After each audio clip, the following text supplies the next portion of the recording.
And the Prophet ﷺ, in order to be a good leader later when he's a prophet, he needs to know how to deal with different personalities, different temperaments.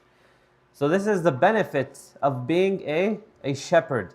One more thing as well I'll add is when you're a shepherd, you're shepherding for someone.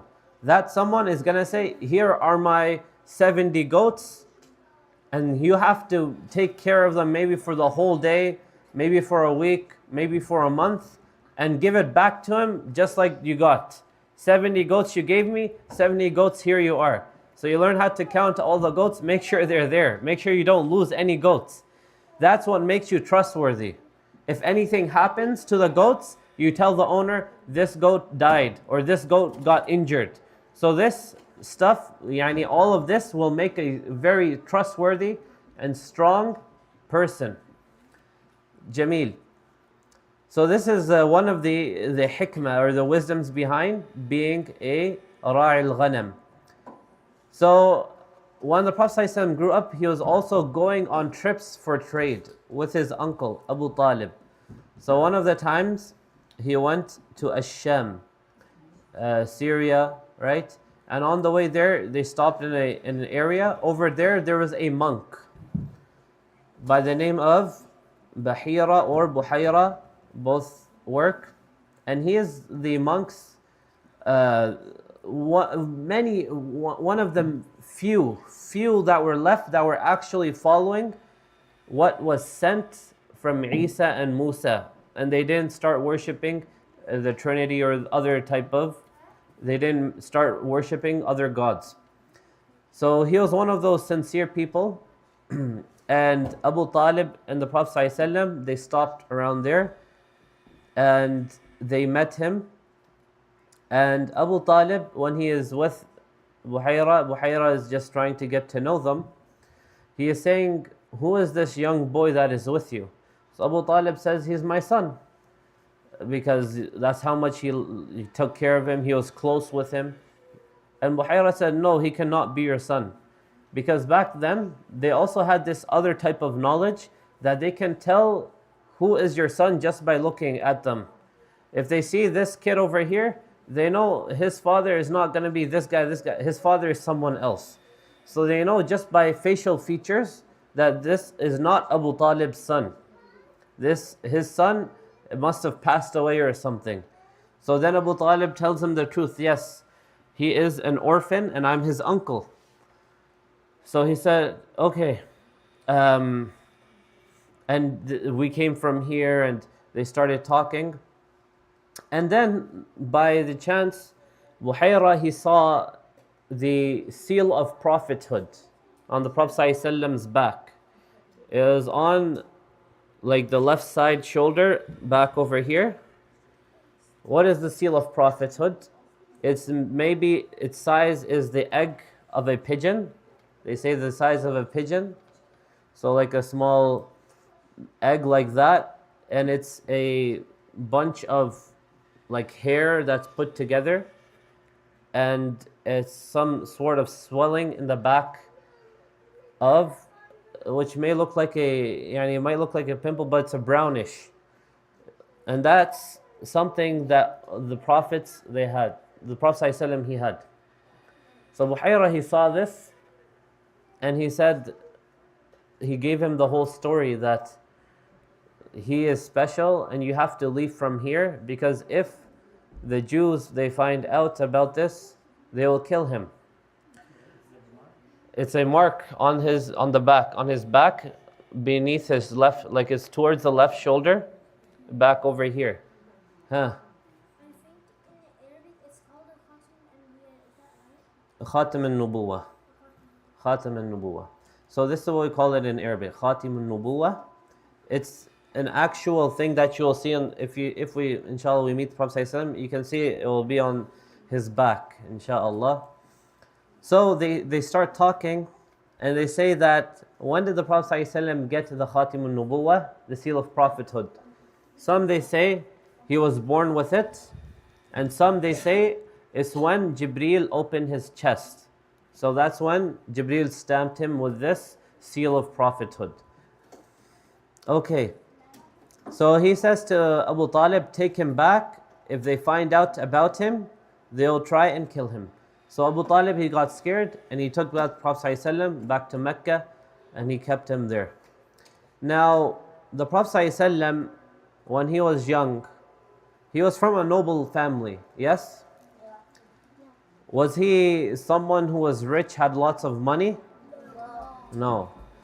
What did the Prophet ﷺ inherit from his father? Survival skills. He inherited a house, he inherited 6 camels and a servant. The servant's name is? Ayman, good. Just making sure you guys remember, huh? Last week said the servant of the Prophet ﷺ was Ayman. She married Zayd ibn Haritha, right? Who was known as Zayd ibn Muhammad before the ayahs were revealed. Yes.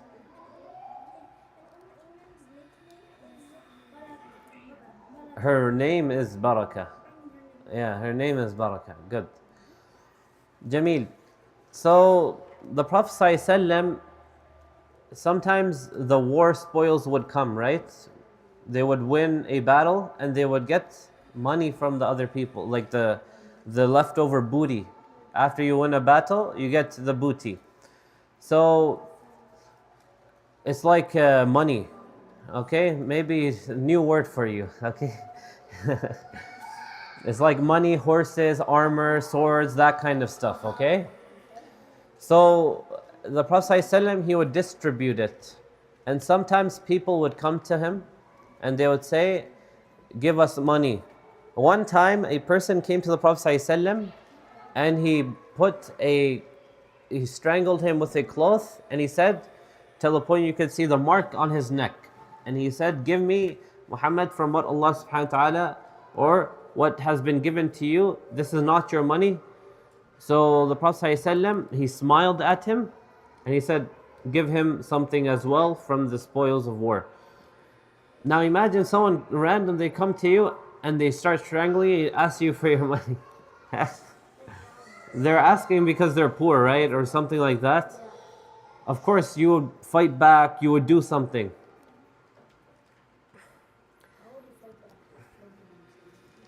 Yeah, you would fight back to protect yourself, right? Or you would go and, like, let's say he's trying to have a conversation with you and he's being very, like, threatening. So you have to see how the Prophet ﷺ was in all situations, very controlled. He can control his emotions. And this is something we can take also from the Prophet ﷺ, that you don't let anger come over you and you become the most worst person. If someone did something to you and now all you want to do is take revenge. Or if someone did something to you and now all you think is, you know, that person is the worst person ever. So we have to think, guys, focus, is something else happening? Is there 2 lectures happening same time or with ish? Okay, pay attention. Jamil. So we're going to come back. The Prophet ﷺ, he also says in another place, رحم الله موسى قد أوذي بأكثر من هذا فصبر. He said, may Allah have mercy on Musa. Why? Because he was harmed with worse than this, but he was patient. And he was patient. So having patience is a good quality. Of course, you don't want to be patient to the point where someone is going to take your rights, okay? If someone is hurting you unjustly, you stand up for yourself. But if someone is like, perhaps they're making fun of you, right? And you don't have to respond every time. You don't have to respond every time. If you knew, only if you knew. If someone makes fun of you, they call you something bad, the angels are responding on your behalf.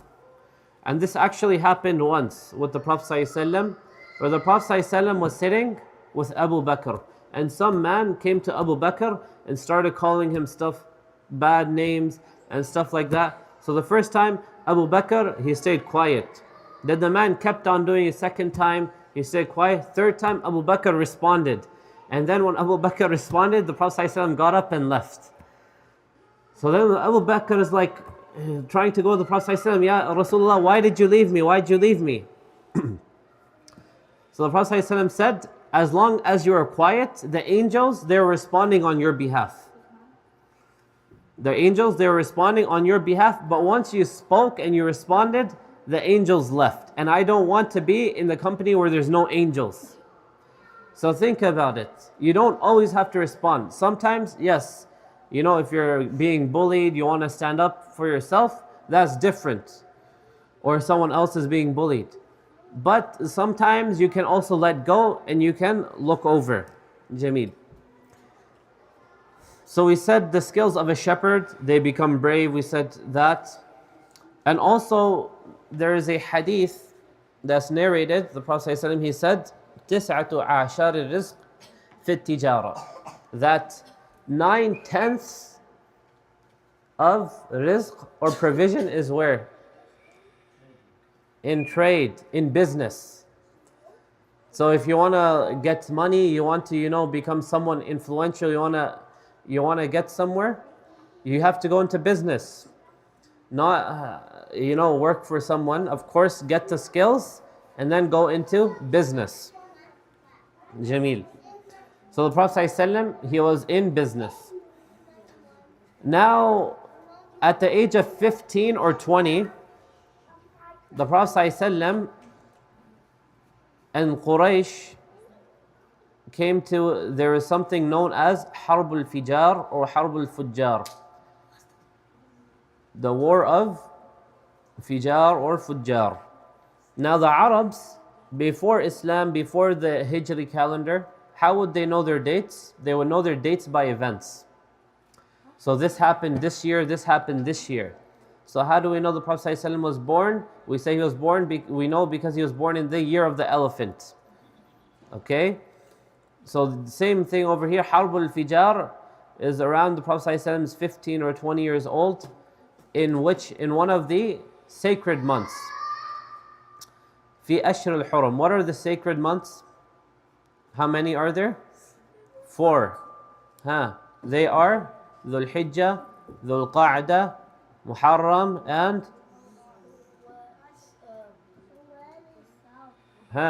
Rajab. Rajab.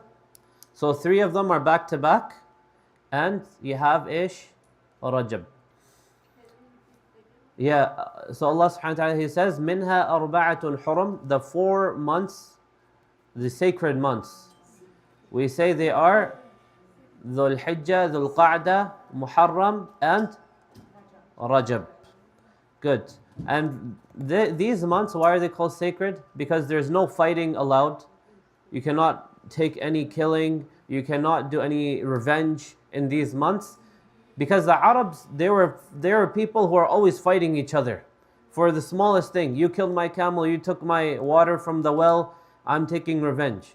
So in these 4 months, the Arabs, all of them, they agree, okay, you know, none of us are gonna fight. Everyone is protected in these months. And these months, actually, this was from what remained of Prophet Ibrahim's religion. So Prophet Ibrahim, he came, and they say that these sacred months were left from that time. And Islam kept it. Islam, when it came, it kept these 4 months. And actually these months are still in our Islamic calendar. So what happened? What happened for this war to begin? So there's a story. It says that a man from Qais al-Aylan, Qais al-Aylan, Qais is from one of the kids of from one of the kids we have Ibn Abdul Muttalib, bin Hashim, bin Abdul Manaf, Qusay, bin Kilab, bin Murrah, bin Ka'b, bin Lu'ay, bin Ghalib, bin Fihr, bin bin Malik, Ibn al-Nadar, Ibn Kinana, Ibn Khuzayma. Good. So Kinana and Qais, they are from the same lineage. They had issues with each other. Why? Because one of the men from Kinana killed a man from Qais. Okay? One of the men from Kinana killed a man from Qais. And at that time, there's another thing that would happen. It's called the market of Ukaz, Souq Ukaz. What? Souq Ukaz. In Mecca, over here, I'm going to make it brief, but every year, all of the Arabs, they would come over here and they would present their best poetry. They would compose it. And the best poem would be hung on the Kaaba. Okay? There would be judges and everything. So what did we see that year? We saw that Quraysh and Kinana, they were at Souq Uqaz, and when the tribe Qais, they found out someone was killed from our tribe, they went over there and they started fighting. And then what happened? They started having a war. So this kept on happening, they kept fighting. So Kinana and Quraysh, they came together to fight Qais. And they said that this was in Rajab. So what ended up happening was they kept on killing each other to the point they said, okay, we have to stop. In the beginning, Qais was winning, and then towards the end of the day, you had Quraysh and Kinana winning.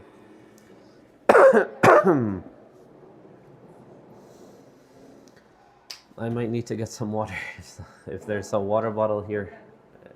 If someone can get some water. Ibrahim, is there a water bottle you can get? Jazakallah khair.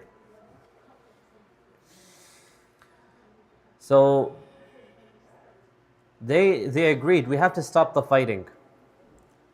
So what ended up happening? They said, okay, we're going to count how many people died from each of our sides. And they found out that 90 people died from Quraysh. And then you had 100 people died in Qais' side. So they said, instead of killing those other 10, you're going to give us the blood money. So it's equal. Okay, what is blood money? You know, if someone kills someone intentionally, there is a couple of ways the law can be applied in Islam. Okay, not over here. So if someone's killed, either that killer, his life is taken, or the family can choose to take blood money instead, which is like a big amount of money. Instead of killing the killer, you know, the family, they'll give, or the person that killed, they'll give this money, maybe like 3 million or something like this. And then the other way is that they can forgive the killer. And that's up to the family to choose.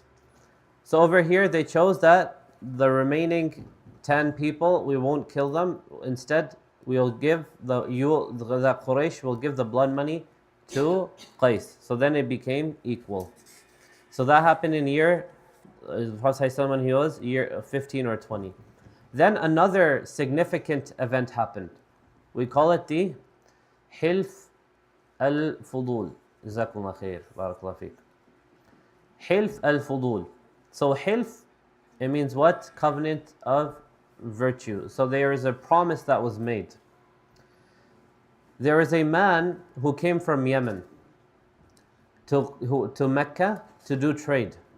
He came by himself. So he was trading with some people, and one of the people he traded with was As ibn Wa'il. As ibn Wa'il is a very tough guy, and sometimes, you know, he's from As ibn Wa'il, like over here, that toughness was not good because the person from Yemen gave him the goods, but he said, I'm not paying you for this. Thank you, this is mine now, you can go. And he was from a big tribe, so he's a strong person. Huh? So what ends up happening? Over there, the Prophet ﷺ, he said in one of the hadith later, that the thing that was wrong with you people before was what? That the people who are rich, they could go and get away with doing bad. Maybe they wrong someone, they oppress someone there, they can get away with it because they're rich, they have influence, they're strong. But in Islam, it doesn't matter. You're a king or you're a poor person, you're the richest person in the world, same law applies. Okay? Jamil. So over here, this man, he tried, to go to people for help, the other people in Quraysh, the higher people, and they said, no, you're on your own, too bad. So what did he do? He went on a high place and he started doing poetry about how he's being oppressed over here. How he came from Yemen by himself and he's being oppressed. So then Abdullah bin Jud'an, he's one of, so Zubair, he hears it. Zubair bin Abdul Muttalib, he hears it. And he goes to some of the people, like Abdullah bin Jud'an, these guys. This person, he's very well known for being charitable, taking care of the poor people before Islam. But he did not accept Islam. And his son came to the Prophet ﷺ saying, my father was so good, he did this, this, this. He used to make sure people are okay. Is he in Jannah? He said, no, he's in the Nar because he didn't become Muslim. So it doesn't matter how good you are if you're not Muslim. Anyways, we come back to the story. So Zubair and Abdullah, they said, no, we have to take care of this person. So what did they do? What did they do?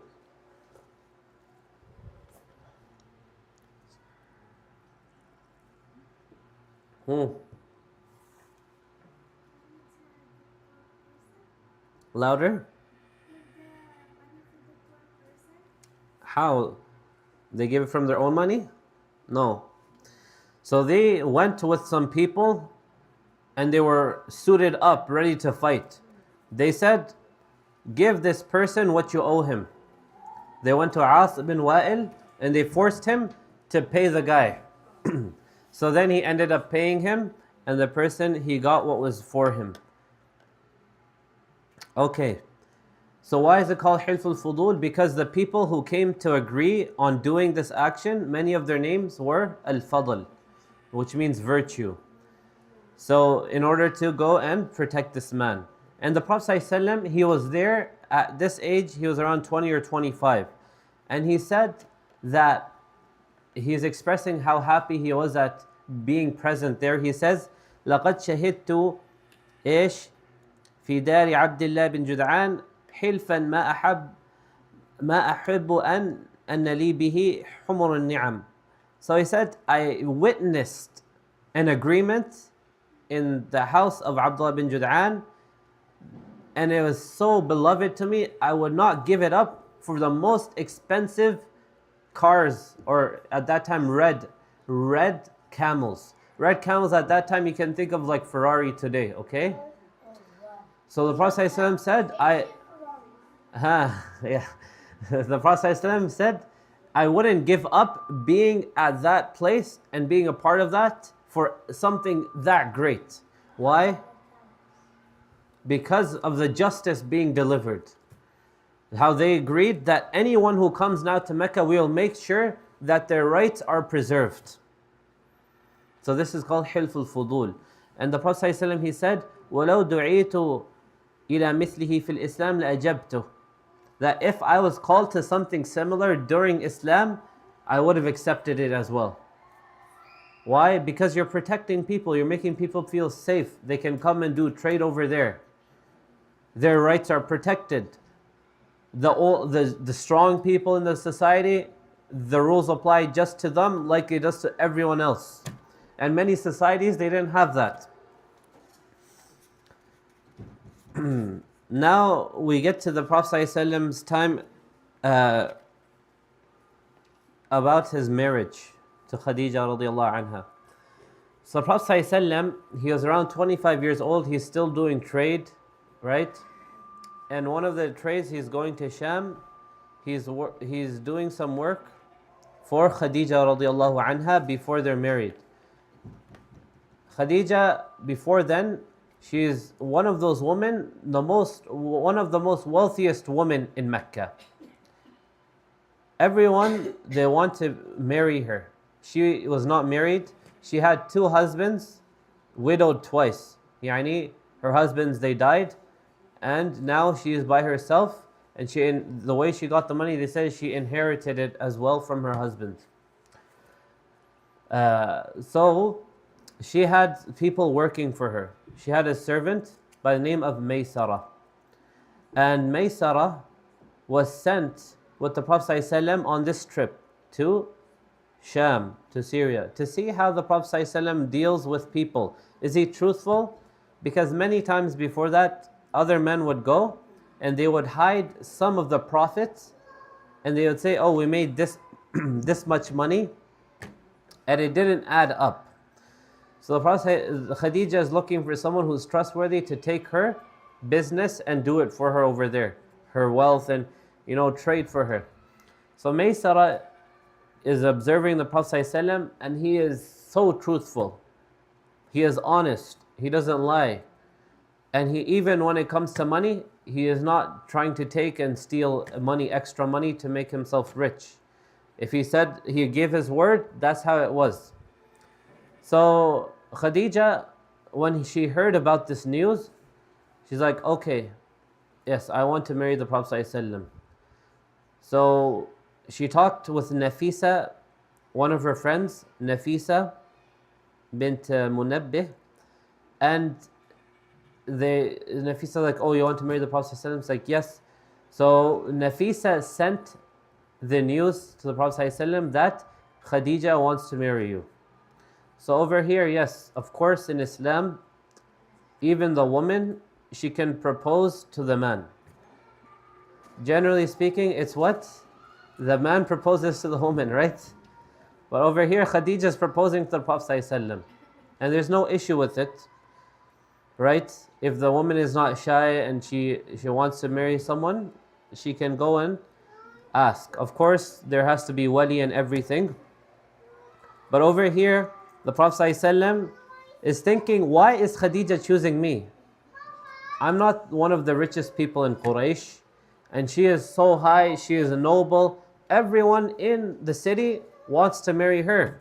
But why does she want to marry me? So the Prophet ﷺ is thinking, yes, let me consult. So he consults Abu Talib, he consults his family, and he also says yes. So they go ahead with the marriage. And the Prophet ﷺ's wife Khadija is one of the most important people in Islam, because as narrated, she is the first person to accept Islam. The Prophet ﷺ, when he went back from the cave, he went to Khadija radiallahu anha. Okay, what else? The Prophet ﷺ, he said, Khayrun Nisa, or Khayru Nisa, Khadija wa Maryam bint Imran. The best woman ever to walk the planet Earth is Khadija and Maryam, the daughter of Imran. The best people ever. And then in another hadith, the Prophet ﷺ, he said, the best of women are four. Who are those four? In another hadith, the Prophet ﷺ said, the best women are four women. Who are those four women? Wife of Fir'aun, Asiya, good. Huh? Fatima, huh? Khadija. لا مريم. لا خلاص. Four. Asiya, Maryam, Khadija, and Fatima. Yes. Huh. Fatima, the daughter of the Prophet ﷺ. Fatima, the daughter of the Prophet ﷺ, radiyallahu anha. Now why? The Prophet ﷺ went through very tough times with his wife Khadija.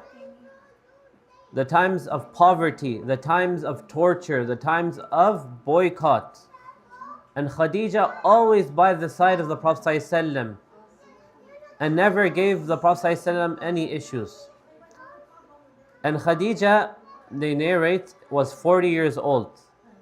And the Prophet ﷺ was 25 when they got married.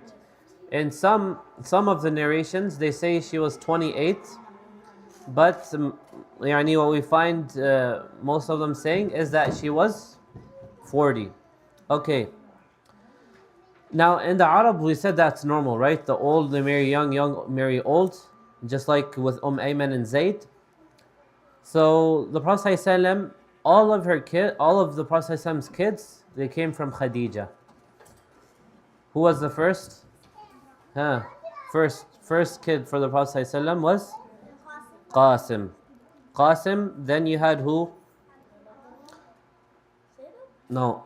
Then you had Ruqayya, Zainab, Kulthum, and Fatima. So this order. Okay? Qasim, Ruqayya, Zainab, Kulthum, Fatima. Then he also had Abdullah. His name was also At-Tayyib or At-Tah. Yes.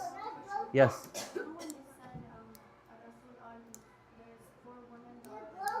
Yeah. Fatima, radiallahu anha. You have to learn about Fatima, that's why. Fatima is one of the greatest, because she was always with her father. She loved her father so much. Yani, if you read about her life, you'll find out why the Prophet ﷺ said Fatima. Fatima is one of the daughters of the Prophet ﷺ that was the most beloved to him, and also she would fight for Islam. So she would be there with the Prophet ﷺ in tough times. And she married Ali. Fatima, she has some virtues. Okay? How about we make this as a homework to find out why is Fatima special? Okay? I give you some things, but there's a lot more. Huh?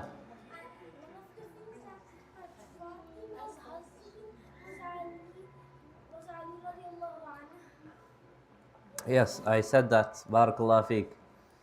That Fatima's husband was Ali. And also, we talked about Asiya. Everyone knows who Asiya is? Wife of Fir'aun. Why is she special? She was the one that took Musa she sacrificed her kids. Mm-mm. Well, she was the one that took Musa. Like, huh? Yes, she took care of, but she believed in Allah while being in the house of Fir'aun. Huh? Okay. You don't know? Go research. Next time you'll tell me more. Okay? Let's come back. Now, the Prophet ﷺ, he had 4 daughters and 3 sons. I told you Qasim, Abdullah, and what's the last son's name?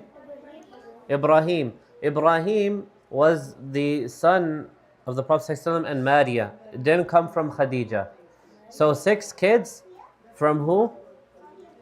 Khadija, and 1 from Maria al-Qibtiyya. Maria was a gift given by the Egyptian king to the Prophet ﷺ, and the Prophet ﷺ had Ibrahim. Now Al-Qasim, Ibrahim, and Abdullah. Abdullah had a name At-Tayyib and At-Tahir. They say they gave him this name because he was born in Islam. Also, these kids, the boys, they would maximum reach 2 years, 1 year, 6 months, 1 year, 7 months, and then they would pass away. So once they started to walk, they would pass away. And they wouldn't reach the age of puberty. And the Prophet ﷺ, he loved the kids a lot. And the Quraysh, they used to make fun of him for that. That, oh, he doesn't have any offspring which are male. They would call him Abatar. But then because of that, the Prophet ﷺ, he got revelation from Allah. إِنَّا أَعْطَيْنَاكَ الْكَوْثَرَ فَصَلِّ لِرَبِّكَ وَانْحَرْ إِنَّ شَانِئَكَ هُوَ الْأَبْتَرُ. So who is those that are actually cut off? Abtar means to be cut off from any offspring, okay? Male offspring. So actually Allah is saying they are the ones that are actually cut off. The mushrikun.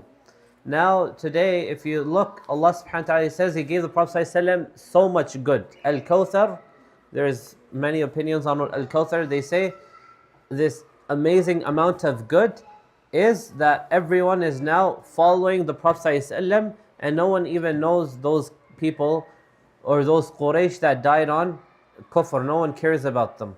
Everyone says the Prophet sallallahu alaihi wasallam, his name is mentioned so much and he's given so much. Some people, they also relate it to how we still have the lineage of the Prophet ﷺ alive in some of the kids, while those mushrikun of the kuffar, we don't know where their lineage ended. So this is some of it. And also, Ibrahim, that we know there is a story when Prophet ﷺ we talked about it. If you listen to the khutbah today, you'll find out about what the Prophet ﷺ said when his son Ibrahim passed away. But the rest of them, Ruqayya, she married Uthman. When Ruqayya passed away, then the Prophet ﷺ married Uthman to Kulthum. So that's why he's called Dhun Nurayn, because he married two of the daughters of the Prophet ﷺ, Ruqayya and Kulthum. And then Zainab, she married As ibn Abi Rabi'. And there's a story of him as well. And Fatima, as we know, she marries Ali radiyallahu anhuma, and she passes away a couple of months after the Prophet ﷺ, short time. And some of the things that happened before the Prophet ﷺ got married, before he became a prophet, at the age of 35 as well, the Quraysh and the other tribes, they were all fighting over who was going to put the black stone on the Kaaba. Before that, they built the Kaaba.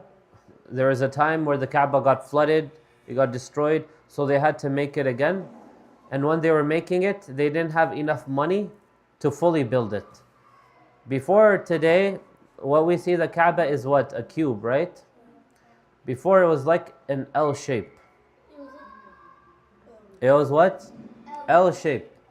And you see over there, we call the hatim, or some of us, you call it the half circle over there. That was inside the Kaaba. And they say if you pray in that area, it's as if you are praying in the Kaaba. So what happened? The Quraysh, they didn't have the money to fully, make it like this. And when the Quraysh, they were building the Kaaba again, they also used money from specific sources. Even at that time, they knew that, interest is not pure money. If you make money from, interest, if you make money from alcohol, gambling, we don't want any of that. We only want pure money. So the stone and everything they bought, they'd use pure money to build the Kaaba. So even in their minds, they even know what is good money, what is bad money. Okay? The Prophet ﷺ, he said about the Kaaba that the Quraysh, they made the Kaaba the door is a little bit higher. Not everyone can enter. To enter the Kaaba, you need stairs. There's no stairs there. So when you see the Kaaba getting changed and clean, you'll see today that the king or whoever, the people who are maintaining the Kaaba, they bring stairs so they can get and open the door of the Kaaba and clean and do, if there's visits, right? Special people they visit, they politicians, they go inside, kings and whatever, they allow them to go inside the Kaaba.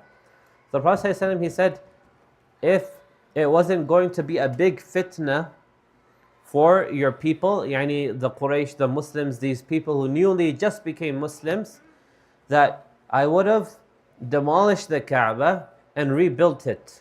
And I would have rebuilt it in this L shape. I would have made one door here and one door at the end for entrance and exit. Right now there's only one door. And I also would have put it closer to the ground so everyone can enter. But as we know, the Prophet ﷺ, he did not do that. There was an attempt actually later. If you want to go and find out, it's actually maybe some interest to you. Abdullah ibn Zubayr, he actually did remake the Kaaba, but then Hajjaj, he came and made it again the way it was before. So anyways, the Kaaba was something that the Prophet ﷺ, he talked about as well.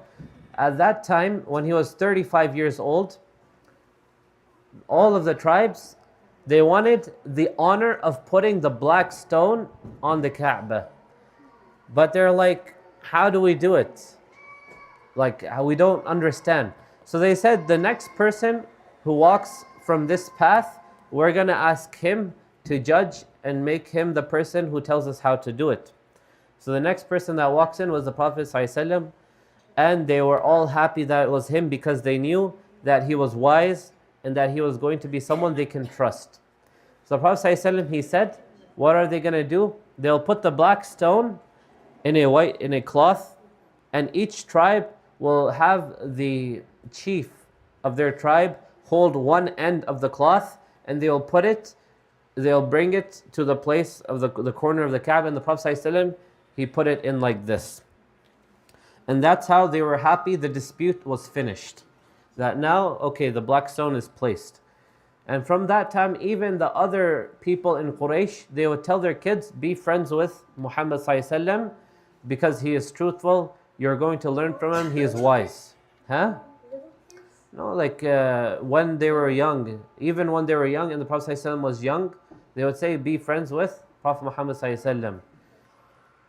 And then coming close, like when the Prophet ﷺ was 39, he started getting dreams 6 months before he became prophet that he was gonna become the prophet.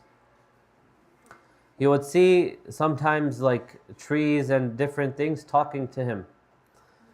Okay? And the Prophet ﷺ, he would get these dreams, and the closer it was to prophethood, he would get them more. And these dreams is a piece of prophethood. The Prophet ﷺ said in a hadith, there's 46 pieces of prophethood, and the only one that's left is what? Truthful dreams. So even today, if you have a dream, we don't need to go into too much. 3 types of dreams. Dreams that come from shaitan, dreams that come from Allah, dreams that come from your subconscious. Subconscious meaning you're thinking about this for so much, it's on your mind. So when you sleep, you're also thinking about it. So the Prophet ﷺ, he was getting these dreams again and again and again until the point where he became the Prophet when he was given wahi and Jibreel alayhi salam came down. And that's it for today, inshallah. Barakallahu feekum. Yes, you have a question? The dream? The dream was like, I will check for you the exact, but it's dreams that telling him he's going to become the Prophet. Something like this. Huh?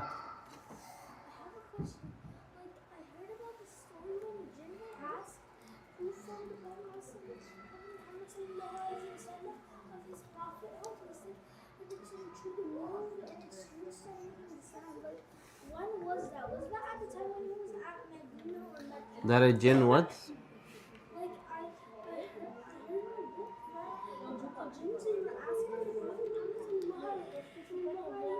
So he said the proof of his prophethood? Okay.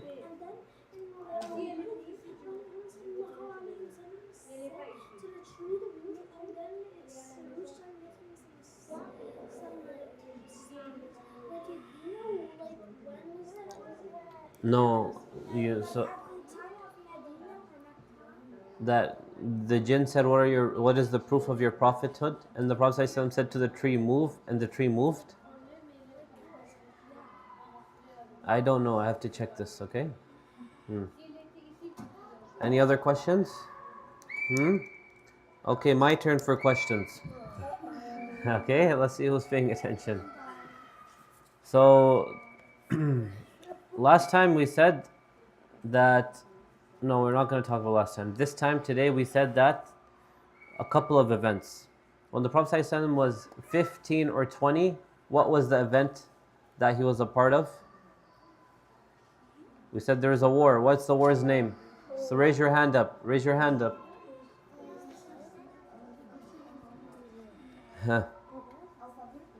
Harb إيش? No. Nice try. Yes, Ayah. Harb al-Fijar. Good. Good. She wrote it down so she remembers. You guys, I told you bring your books. Where are your books? We forgot it. Allah yahdikum.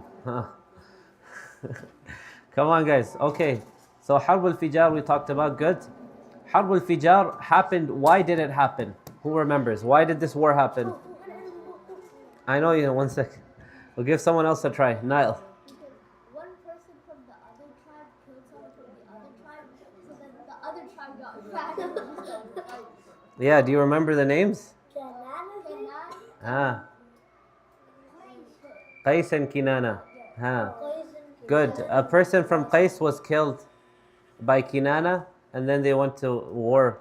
90 and 100 people were killed. 190 people were killed. Jamil. And the Prophet ﷺ, what was he doing in the war? I didn't say this, but does anyone know? During this war of Fijar, what was the Prophet ﷺ's role? Archery? He is part of Quraysh, right? Quraysh was also fighting with Kinana. So, no, he wasn't doing archery. Huh. So the Prophet ﷺ, he would collect the arrows of the enemies. So after the enemies, they shot the arrows, he would get them and give it to the archers. That's what he was doing. Okay? So he was not shooting himself. He was just collecting the arrows and giving them to those people. Jamil. Okay, then we had another event. When the Prophet ﷺ was 25, we said 25 and 20. There is another event, not marriage. What happened? We said something. Hilf ish. The covenant of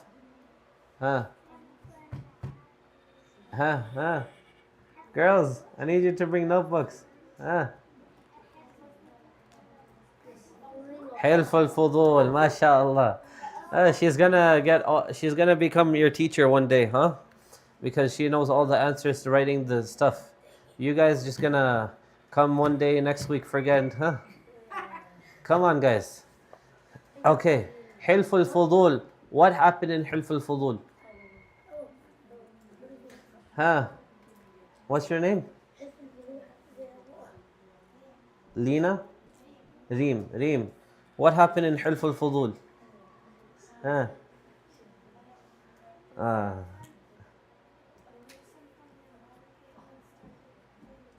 Yes. Keep going.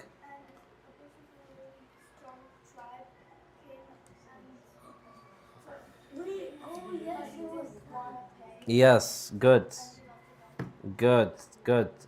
What else happened then? Why is it called Hilf al-Fudul? Yes. What? Listen, guys. Listen to your teacher.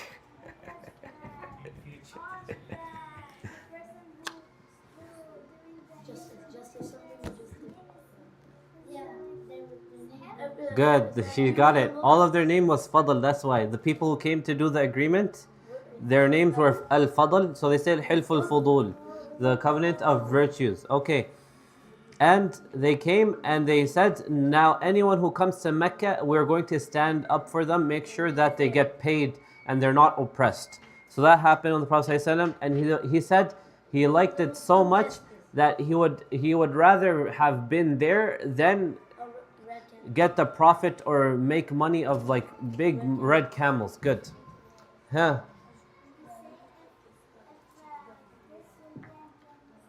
Yes, if it happened in Islam, I would have accepted it too. Good, mashallah. Okay, then at that age, 25, he got married. The Prophet ﷺ, he had 7 children. Okay, who can tell me all 7 in order? In order? Okay, I'll give. 1 second. We'll let her answer this one. Yes, go ahead. Look here, my friends. Yes, let her answer. Good. That's not the first one.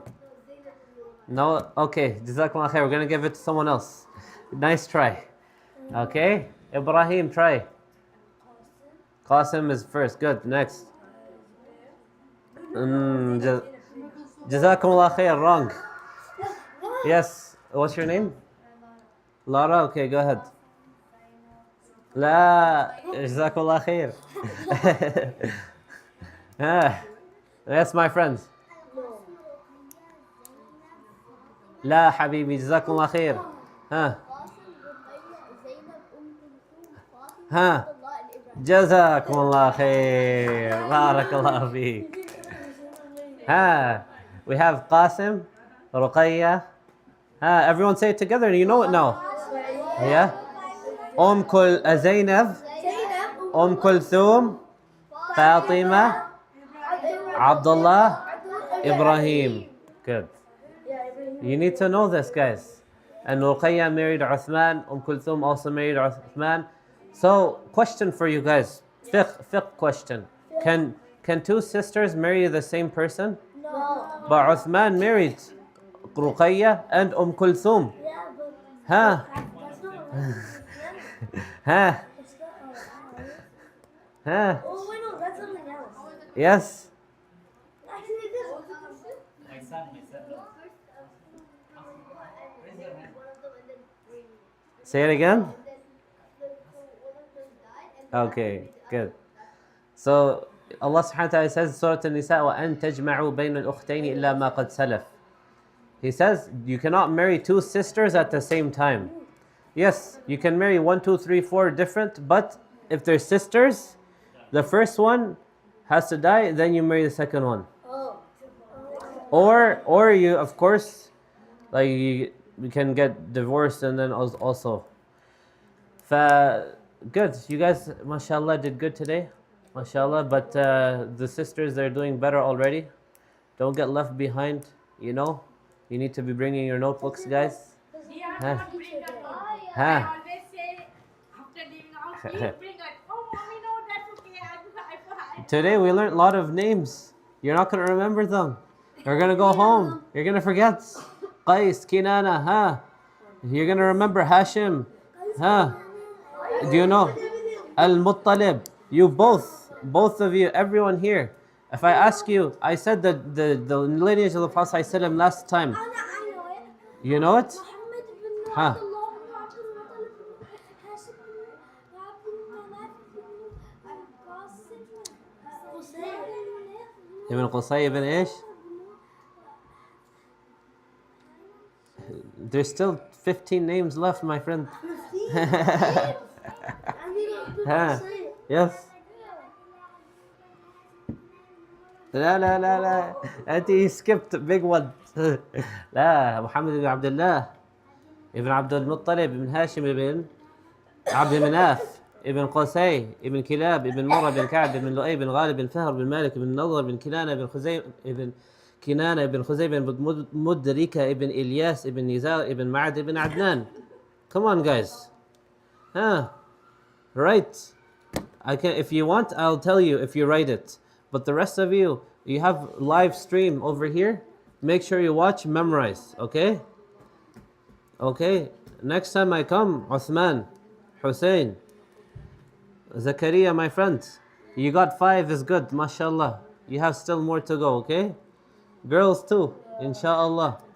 You have to learn, okay? Barakallah fiqh. Anyone has questions? No?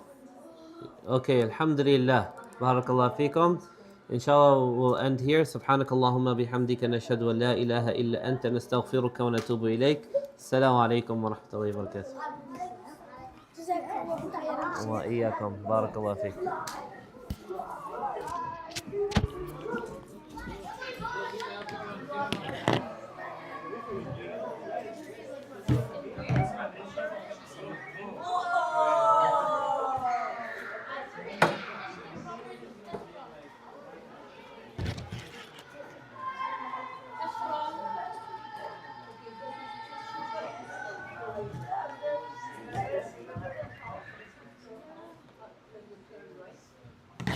Assalamu alaikum.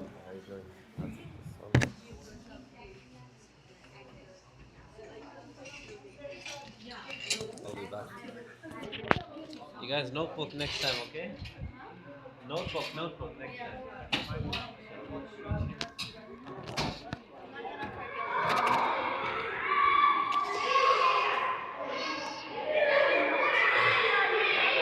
Huh? Which country are you from? I'm from Pakistan.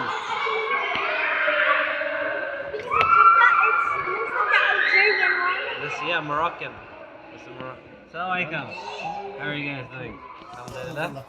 Mashallah. Yes. Here's the